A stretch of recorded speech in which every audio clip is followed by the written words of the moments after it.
What's up, YouTube? It's your boy, it's your homie, FuturisticMike. Welcome back to another Power Book 4 Force video. This is going to be the review and recap for Power Book 4 Force Season 1, Episode 7, titled Outrunning a Ghost.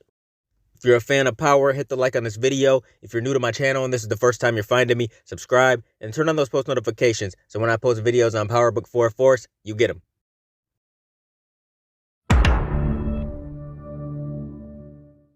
Pretty good episode, solid episode. I'll give it a 9 out of 10. Things are getting even more interesting as the episodes go on. We see Tommy is truly taking over Chicago. Everybody wants a taste of that Dahlia, man. Everybody starts to find out about it. Gennard, Diamond, just everybody. You know, they end up coming across this new designer drug and they want a piece of it. Now, when the episode first starts, we see Liliana, man. She's up in some club, man. She's dialed up, looking good with her dress on, you know, just trying to really distribute this Dahlia to all different kinds of people. She has the Dahlia on her lips and she kisses this distro. And of course, he was in right away. He wanted more of that. Dahlia is really getting around in the clubs and it's spreading quick. You know, a lot more people are starting to know about it. Next, we see Tommy speaking to Claudia about his plan to distribute Dahlia. He's coming up with this master plan, telling Claudia that he wants to sell like a lower cost version of the Dahlia that everyone can afford because the current version that they have out is too expensive. So he's just trying to come up with some shit. And he's like, look, this ain't no GED type shit. This is some masters type stuff. So pay attention. Now we see your boy Barton, man, from The Chi. Your boy that played Reg on The Chi. We see Blackston. We finally meet him. And he meets with Diamond and Gennard at the barbershop. And then D-Mac and Marshall come in there and they're trying to give Gennard and Diamond a little plan that they have. They're trying to make their pitch, talking about being couriers and shit. You know, they're trying to expand distribution through Gary, Indiana. And they're trying to do this through Marshall's cousin. Gennard was in on it. He's like, man, let's do it. And Diamond's like, nah, there's too much risk. I'll have to talk to Gennard. I don't know about this. Then we see Gennard talking to D-Mac, and Gennard's like, look, if you want me to go along with any of your plans, you're going to have to do me one favor first. Find that white boy. He said Tommy was getting smoked that night. Now we see Gennard, D-Mac, Blackston, and Marshall meet up, and they're talking about the Gary, Indiana deal. And Gennard plans to get Diamond on board, but he tells them that, you know, Diamond's head's all twisted up ever since he got out of prison and stuff. Gennard is just trying to run things. Now we see Walter talking to Pierogi about, you know, the Serbians getting back at them and stuff. Then we see Vic wakes up in an empty house. You know, Gloria's nowhere to be found. She left him a note and I guess she's gone for good. Now we see Lauren working on Dahlia, you know, trying to get things right with this drug. And Liliana and Lauren are kind of starting to bond a little bit. And Lauren told Liliana that people might start getting worried and start looking for her and stuff. And Lauren told her that she has a date and it's her third date, so it's kind of big and it's important. And Liliana told Tommy about this date or whatever, and he said that Liliana can babysit. Now we see JP and Tommy meet up. They're walking and they're talking about the drug game. JP wants in and Tommy's like, nah, you can't get in this. And JP said something about his shop, like we can run money through there. And Tommy's like, no, I can't let you in. He starts to talk about Ghost, you know, opening up. He said things never go well for anybody that gets close to him. And they talk about Miriam, you know, their grandmother, what happened to her recently. And JP wants to talk to Kate.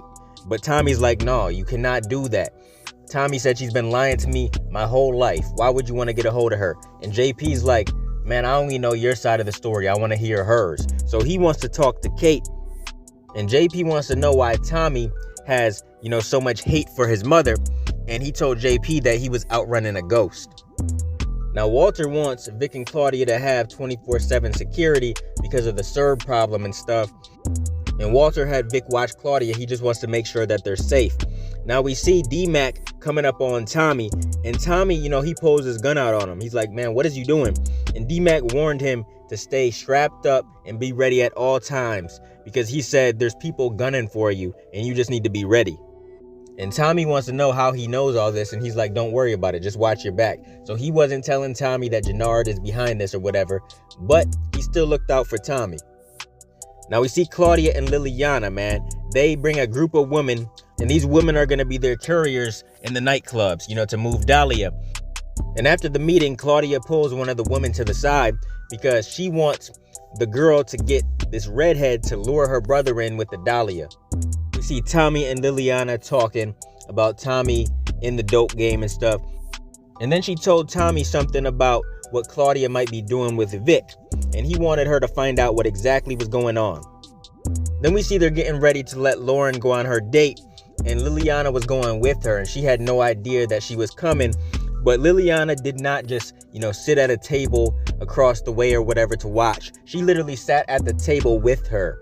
It was crazy because dude was looking like, what the hell? And, Liliana was supposedly related to Lauren, but it was funny. Now we see Vic at the club, and he looks messed up, man. He's drinking, he's just really in his feelings about Gloria leaving. And the redhead approaches him with the Dahlia and stuff. And then we see Gennard, Blackston, and Marshall. They're at the same club, or at least I think it's the same club. And one of Claudia's girls kisses Gennard, and he was hooked on that Dahlia instantly. He's like, damn, it hit him quick. And we even see Gennard in the car smashing this woman, man. He wanted in on whatever this drug was. He was feeling great. He's like, man, I don't want this to end. But he was feeling good off it. Wait till he finds out Tommy's behind the drug. He wants in on what his enemy got. So it's going to be crazy. Now we see Blackston and Marshall outside the club, and then out of nowhere, D-Mac comes up to Marshall from behind him and punches him. D-Mac is super pissed off about whatever. And I guess Marshall has been posting all night, what he was doing throughout his night and stuff. And D-Mac thought that he was cutting him out, so he was pissed off. And Marshall pulled a gun on D-Mac, and Blackston tried to break it up. And Marshall confronted D-Mac, telling him that he was cutting him out because he didn't shoot up JP's jazz club that night. He called him soft and everything, so it's safe to say that these two probably won't be boys no more. Now we see Tommy and JP, they show up to the club, and JP is just trying to convince Tommy, to let him in on stuff. And then we see Vic out of nowhere being kissed with Dahlia by the redhead. And Tommy's pissed off, man. He's super pissed.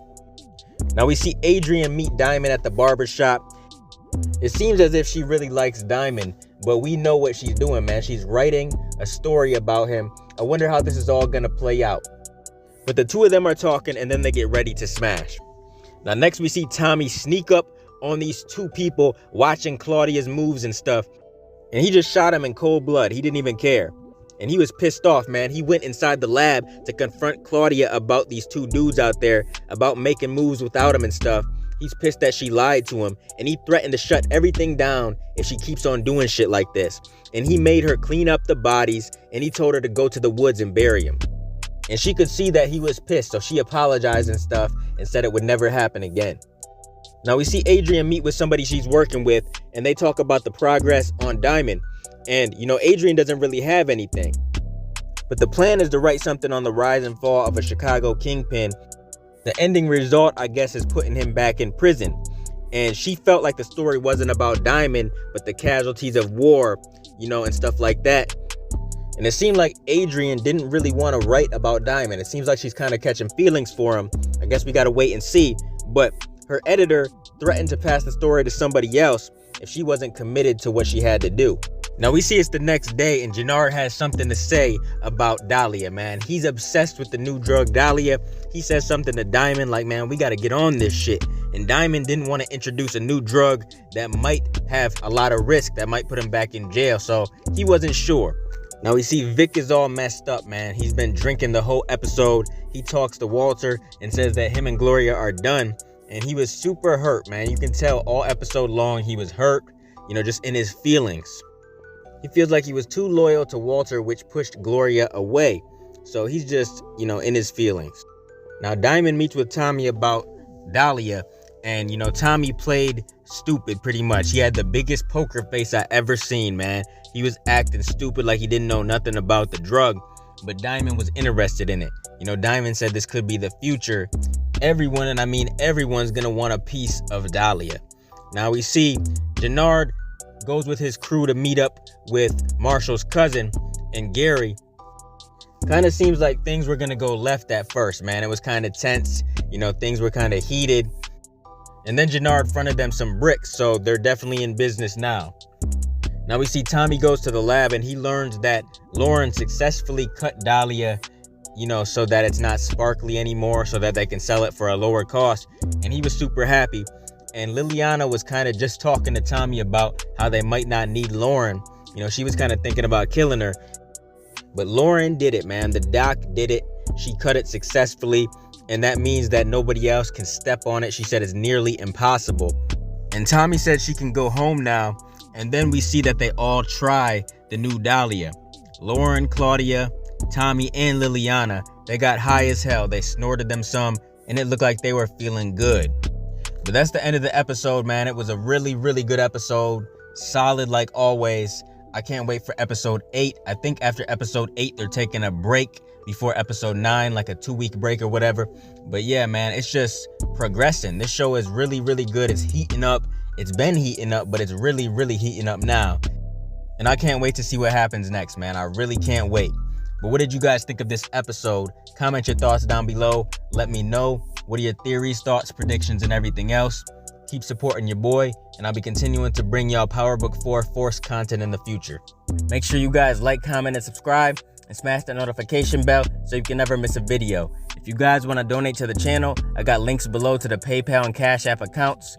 Hope you guys enjoyed the video. Let me get out of here, y'all. It's your boy, FuturisticMike, and I'll talk to you on the next one. I'm out. Peace.